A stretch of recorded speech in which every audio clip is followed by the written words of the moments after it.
Welcome back to Wargaming World, to North Africa 1942, and to a mini Chain of Command campaign. And so this campaign is on Operation Torch, which took place from the 8th to the 16th of November 1942, and we're concentrating on the Central Task Force, and the attack by the American 1st Division around the port of Oran. And we are looking at the 8th of November and concentrating in particular the advance and the engagement that took place at St. Cloud. Now, a number of things just to say is that much as I've tried to research it, I can't really see details at all of the Senegalese. It'll be the 15th Regiment engaged with the Americans. I can find lots of detail in terms of the Algerians and Moroccans, but not the Senegalese, even though I knew they were in the area. However, in terms of wargamers, I'm absolutely sure that there are more people like myself who have the Senegalese figures, and as a consequence I've done the campaign with this, so therefore it has to be somewhat theoretical. So before we get points back to say actually there wasn't action, well, actually I'm giving this as a hypothetical game, and you know, we can replace any of these figures if you wish with Moroccans or Algerians, etc., to make this more accurate. Okay, so this is going to be a campaign that's played over 3 tables, and principally I'm going to be fighting as the French here. The French are going to only have these forces, so we've got 2 platoons, Senegalese and the French troops at their HQ, and with various supports. So we've got essentially 3 tables, and the defence over the tables is going to take place over 5 turns only. So we're looking to try and replicate what essentially is 1 day of action, and there's going to be a number of different opportunities to try something, particularly as a solo game.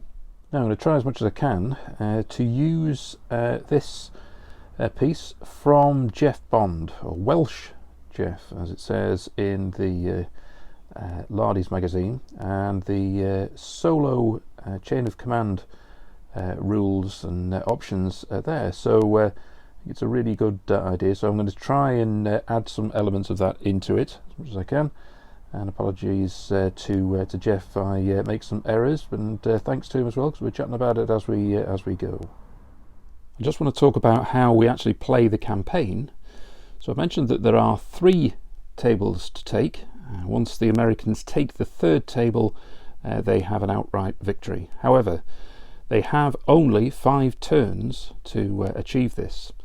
So you might think that is very limiting, and the idea here is that the Americans start the game. So one of the rules I'm going to add is that the Americans, a new platoon, starts with only 4 dice, not 5, but will automatically have a red dice. And the idea of using that rule, which I have seen through the group, and I'll post up on here who'd suggested it to me to say thanks for that, is that if we use the red dice, is that it can be the potential limitation there of command and control. So I think that's quite a good rule to use.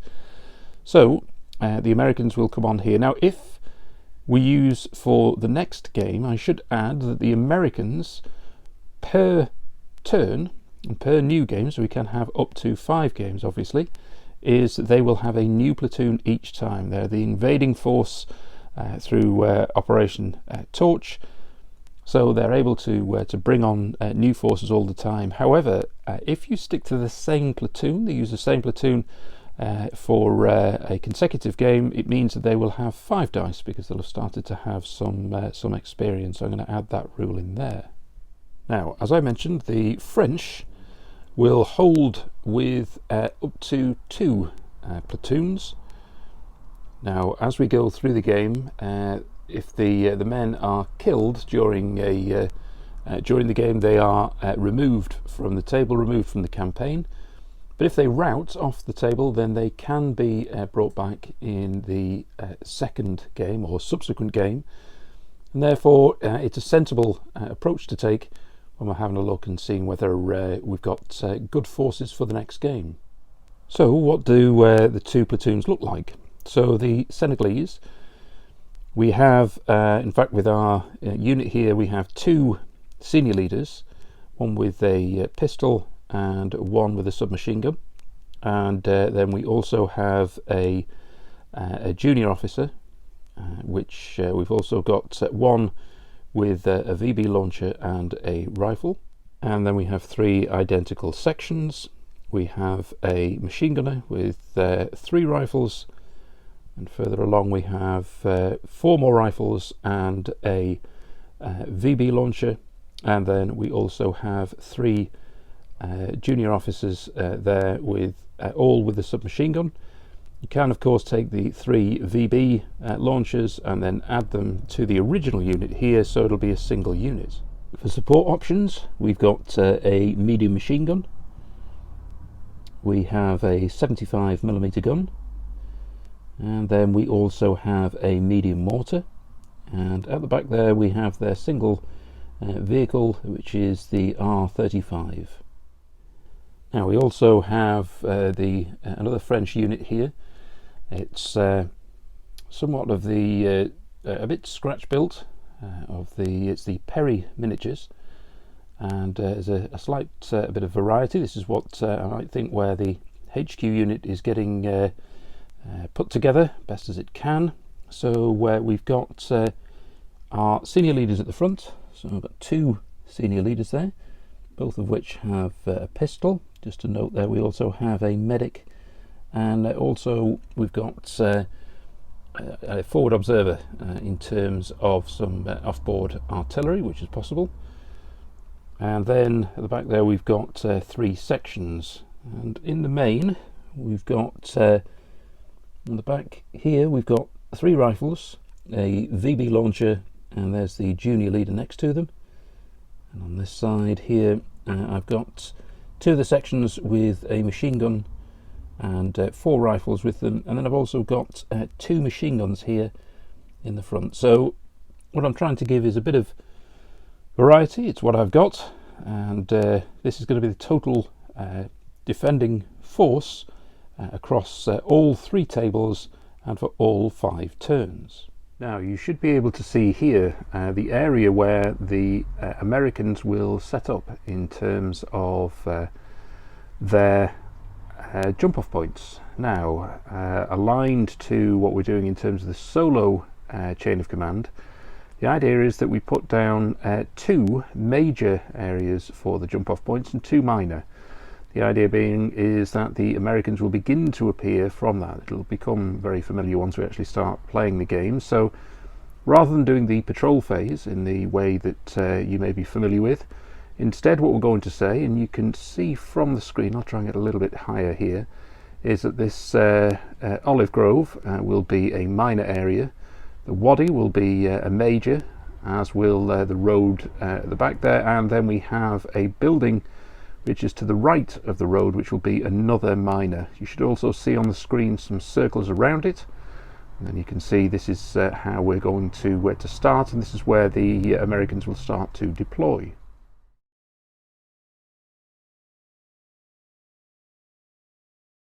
As an amendment to the rule, when it comes to the American phase, we will roll the chain of command dice as normal, and then to see which potential jump off points units appear from.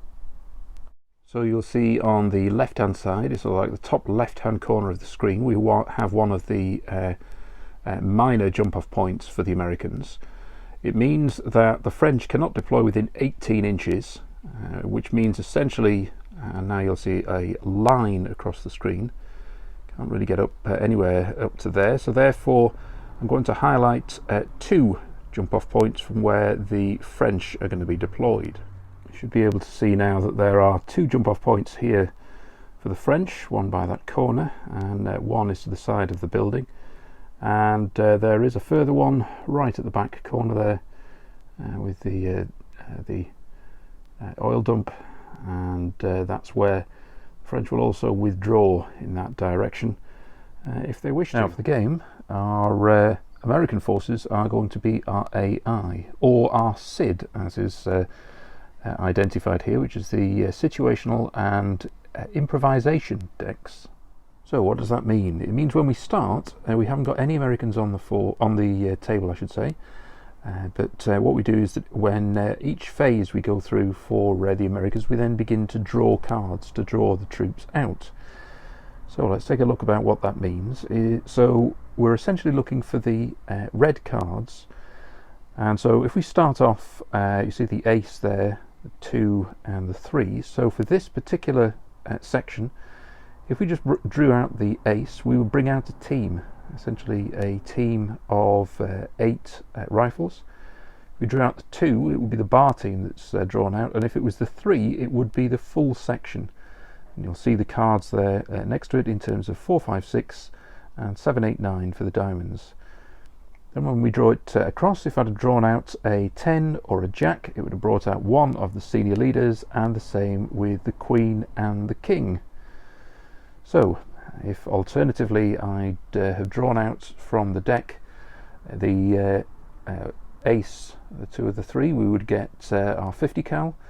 Again, alternatively it might have been a medium machine gun with the 4, 5 and 6. 7, 8, 9 gives us a mortar, and then we have the 10 and jack for the half track, and then with a queen we get a Stuart tank, and with a king we get our new Shermans, which arrived in Operation Torch. So with the clubs and with the spades, we only add the clubs to start off with.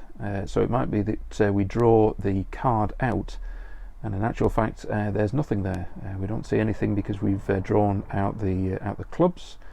But alternatively, what we might do is we might draw out one of the 2 jokers, and of the 2 jokers, if it's the red card, then it means we could bring, and we'll have to roll to see whether it's another senior leader, there's a flamethrower, or indeed a bazooka. Now I'm going to acknowledge straight away right at the start that the bazookas weren't available when it came to Operation Torch. However, I don't have another type of anti-tank, so I'm just going to use that with the red joker, so you're going to have to give me a bit of forgiveness for it. Alternatively, if we draw out the black joker, then we're going to add the suit, we're going to add the spades to the card, so it makes it more difficult to draw out the Americans. So that's how we get them onto the table. So we understand that it's not about support points, etc., but really just drawing on the cards.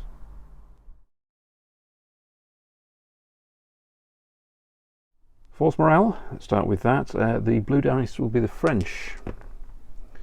So Americans obviously not too keen, so they start with an 8 and the French with a 9. Now you'll see what we also have are some activation cards.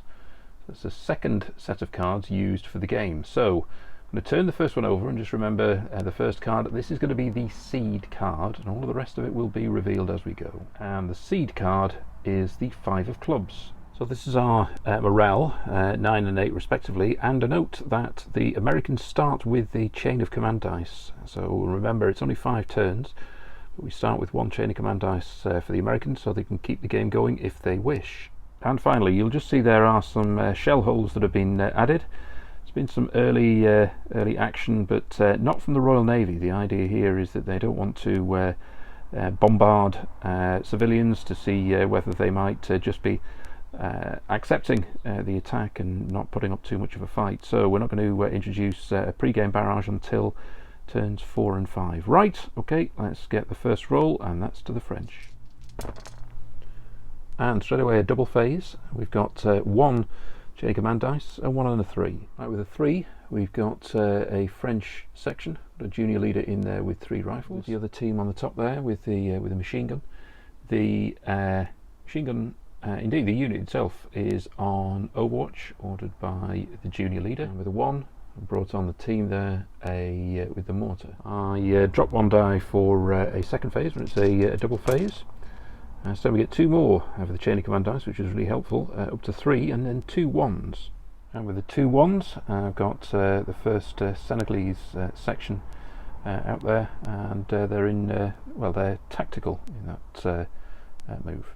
Now moving to the Americans, you'll see that we've got a dice there on a mark of 3, same over on the other side there in terms of the minor jump off points, and then the other 2 is 6, which means we have 6 chances of units arriving. And I'm going to deviate slightly from the rule here, which says that it's looking at when we see forces moving in, but I'm not going to do that. I'm going to roll the chain of command dice because I want to do the same thing, otherwise the French are going to get straight to closing the turn off here. So I want to see whether we can do that for the Americans, build up their chain of command dice, and when we have our 1 to 4, you'll have seen beforehand I identified 1 to 4 on some numbers, and we're going to test whether these units appear straight away in each of the various areas. And as it's a new platoon, the Americans are going to have 4 green dice and 1 red dice. So the red dice is going to be because they're new into action, and maybe perhaps there's a problem in terms of their chain of command. So let's see what we get. It'll be self-explanatory once we've rolled. Right, so we have a 1, a 2, a 4, waste of a 6 and a 5 for a second chain of command dice. Right, so one of the rolls was a 1, so we have 3 chances of units turning up here in this minor jump off point, so we need to draw. Let's see what we get. So we've got a 2 of diamonds. Now that's just a bar team, and we'll see we've gone down to 2, the amount of potential units that might appear. But what we have to do is to continue to take another card to show whether there might be greater activity. Let's see what appears this time. And it's the 1, so it's the remainder of that section. And as a final card,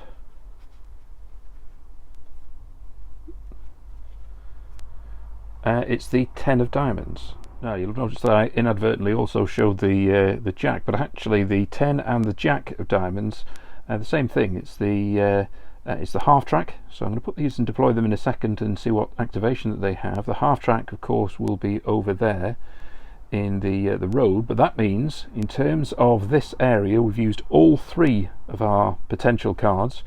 We can't activate any further, and indeed is that we've got the Americans to deploy, and now we need to see what kind of activation do they make. So I'm going to take this as 2 actions really, one with the half track and one with the whole section. I'm going to say that section has come out together, and we want to see whether they how they act or what happens. So first of all, let's take a card for the half track. Make sure I try and get 1 card this time. It's a 6 of clubs. There are actually 1 of 6 things that could happen depending on what card comes out, but it's simply a numbered card.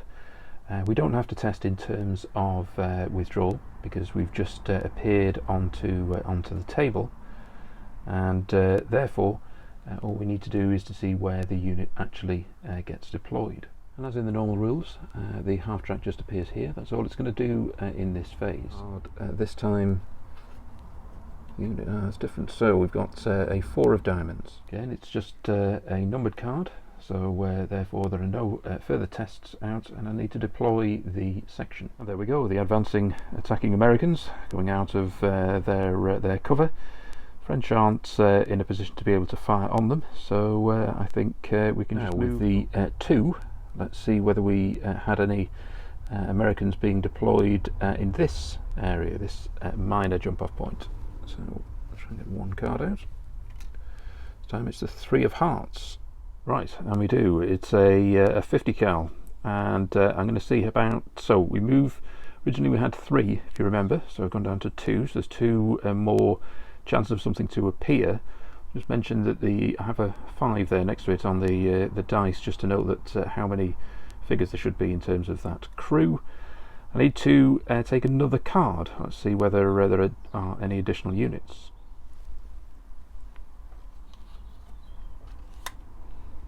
And the 10 of hearts. Actually, I've just realised that the 10 of hearts actually is the half track. What I should have done with the 10 of diamonds, and I've now corrected it, is the senior leader. So it's the senior leader who should be there in with that unit, which actually doesn't have a junior leader because we didn't roll a 3 of diamonds. So I've got a senior leader there and we've got the half track. So let's see if we have the third and final card.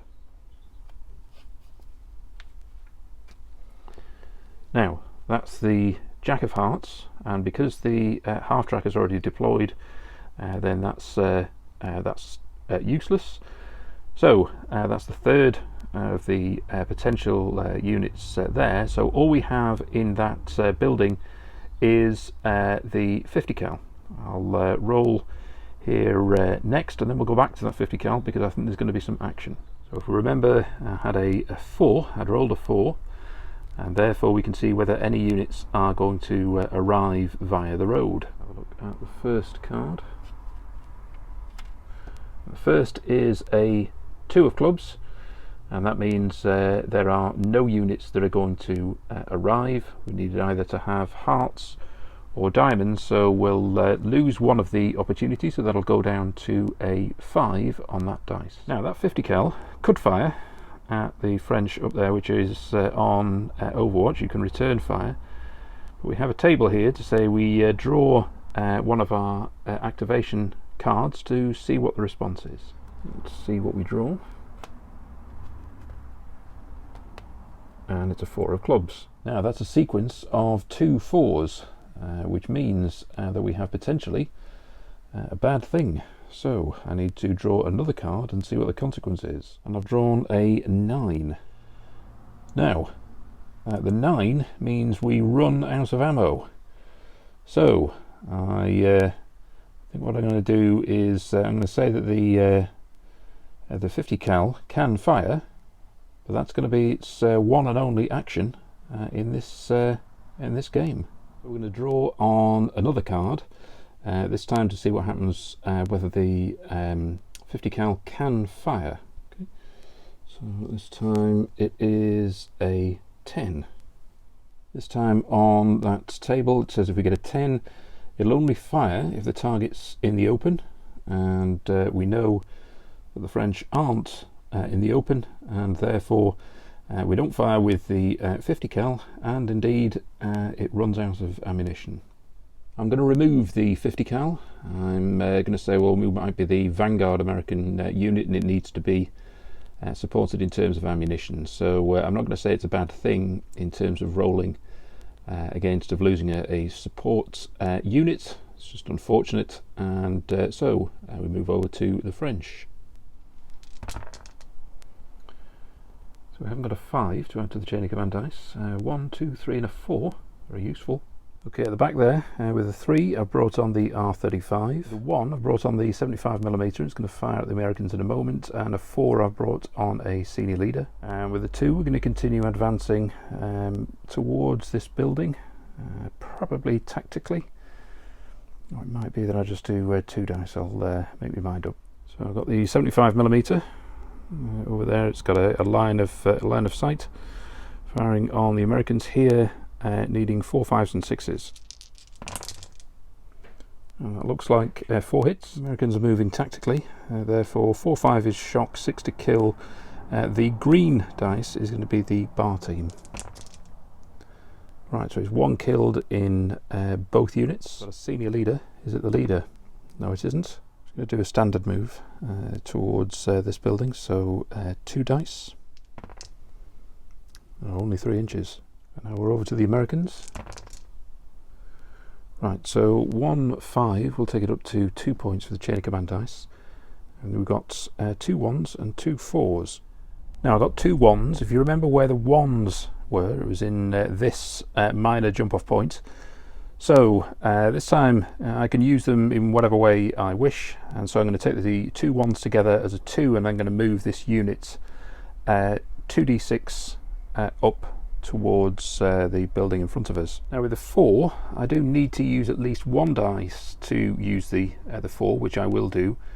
However, I'm going to use both the dice, so what I'm going to try and do effectively here is try and bring out as much of the Americans out in this direction. I'll show you how this works in a moment. Firstly, the Americans moving 2d6, 5 inches. Right, so we've got 2 4s. Let's start with the first card, see what we get. That's what we draw. So 3 of clubs means that there's nothing, so for one of those 4s that's been a waste. The other 4, let's see whether we get anything better. Nope, it's a 4 of clubs. So for this phase, nothing appears from the Americans over there, but we do have to reduce. You see we have the 5 on the dice, that reduces now down to 3. Over to the French, another 5, so it takes them up to 4, the chain of command dice. Wasted 6, and then a 1, 2, 4. Okay, firstly, with the 1, I'm going to move the R35. I'm going to move it 2d6.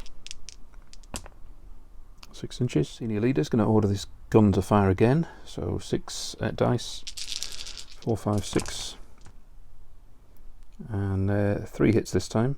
Now, as the Americans are in the open, I can choose which my target is. So I'm going to have 2 on the bar team, which is the green dice, 1 on the rifles.